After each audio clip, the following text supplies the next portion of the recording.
Some objects are, well, they're more than just things. A watch, a photograph, a book. Sometimes they're basically time machines.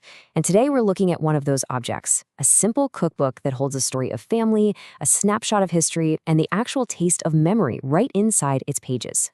So our story really kicks off with this note, written in this beautiful, elegant script. It says, "A gift for my daughter-in-law," and it's dated December 1996. It's a simple dedication, right? But it marks this incredible moment when a precious piece of family history was handed from one generation to the next. So what was the special gift? Well, it was a cookbook, a collection of Korean recipes that were handwritten almost 2 decades earlier. This was not something you could just go out and buy in a store. No, this was personal. This was a legacy, carefully written down and saved. And this legacy, it was built by 3 really remarkable women. Each one of them played a vital role in creating and protecting this culinary treasure. So let's meet them. First up, we have the author, Haejung Shim. She was the one who, way back in 1976, first put all these amazing recipes down on paper.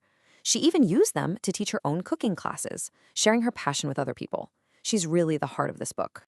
But Haejung Shim didn't just dream up these recipes in a vacuum. Her mentor was her own mother-in-law, Seo Lee. She was the matriarch, the keeper of tradition, who passed down all that foundational wisdom that really shaped this book. And finally, that brings us to the editor, Wonju Jeannie Byun. She was Haejung's daughter-in-law, the one who got that gift back in 1996. And it was Jeannie who really understood that this book was so much more than recipes. It was a time capsule. So this timeline really maps out the book's incredible journey. It all starts with its creation in 1976. Then, 20 years later, in 96, it's gifted. And now, today, it's recognized for what it is, a precious record of authentic 1970s Korean food. All right, now we get to the best part. What kind of food are we actually talking about here? Let's take a look at some of the classic beef dishes that are captured in this incredible book. First up is a beloved classic, galbijjim. That's braised beef short ribs. Oh man, just look at this. You can almost smell that rich, savory aroma, can't you? The beef is so tender, it's just fallen off the bone, mixed in with all those root vegetables, everything coated in this glistening sweet and savory sauce. This is pure comfort food. Okay, next, let's look at something a bit more delicate, yukjeon, which are these amazing pan-fried beef pancakes.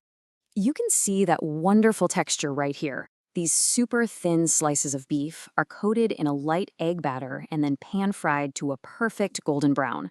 And those little specks of green, they add a nice pop of color and freshness. It's the kind of dish that's often made for special occasions and holidays.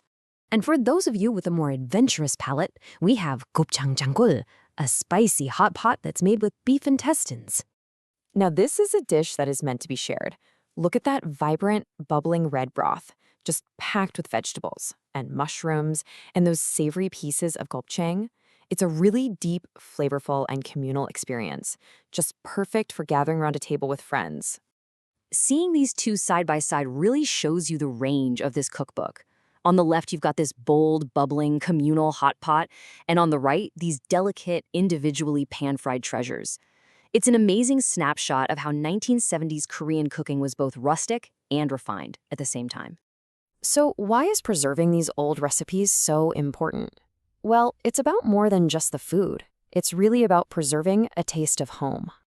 The editor, Jeannie, she made this fascinating observation.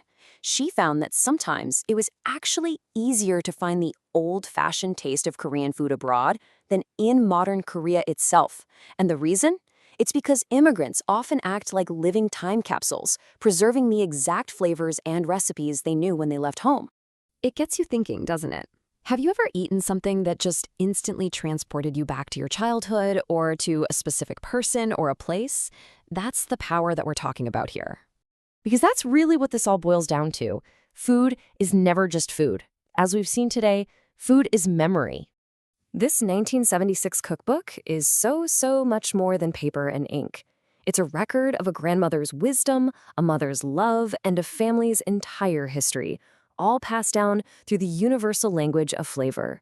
It's truly a love letter written through time. And that just leaves us with one final thought.